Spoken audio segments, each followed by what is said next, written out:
Aujourd'hui, abordons un sujet peu commun, les jeunes proches aidants. Saviez-vous qu'au Canada, 28% des jeunes âgés de 15 à 24 ans donnent des soins à un proche? Mais qui sont-ils? Regardons ça un petit peu plus près ensemble. Les jeunes proches aidants, ce sont les jeunes de moins de 18 ans qui doivent fournir des soins ou du soutien à un autre membre de la famille. La plupart du temps, ils se retrouvent malgré eux dans cette situation. Par exemple, un parent qui devient handicapé après un accident ou qui tombe malade. Ils ont une charge de responsabilité qui est plus grande qu'elle le devrait pour les jeunes de cet âge. Ce sont aussi les frères, les sœurs des personnes handicapées qui, dès leur jeune âge, ont plus de responsabilités au niveau des tâches de la maison, de l'aide à apporter aux parents ou le gardiennage du frère ou de la sœur. Abordons ensemble une liste des conséquences autant positives que négatives qui peuvent découler de cette situation. Évidemment, d'autres conséquences que celles-ci peuvent s'y rattacher. En premier lieu, les conséquences positives. Nos jeunes proches aidants deviennent rapidement autonomes et responsables. De plus, ils sont aussi sensibilisés très tôt à la réalité des personnes handicapées. Tandis que pour certains, ils sont fiers et se sentent valorisés par leur rôle. Il faut aussi prendre en considération que les responsabilités qu'ils ont peuvent leur apporter la confiance et la reconnaissance de leur entourage.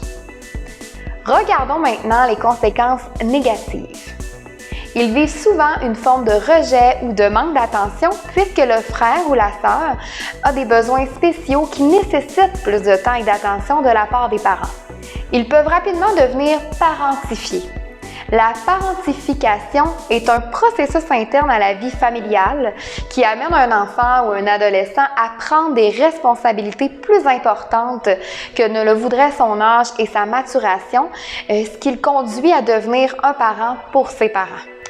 Ils peuvent rapidement devenir surchargés de responsabilités malgré leur jeune âge.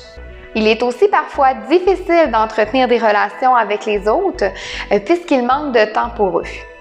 Ils sont aussi plus à risque de dépression et de difficultés à l'école. L'anxiété, les inquiétudes constantes peuvent faire partie de leur quotidien. Tournons-nous maintenant vers leurs besoins. Avoir de l'attention de leurs parents et sentir qu'ils s'intéressent à lui. Passer du temps de qualité avec ses parents. Avoir leur propre place dans la famille et se sentir aussi important que le frère ou la sœur handicapée.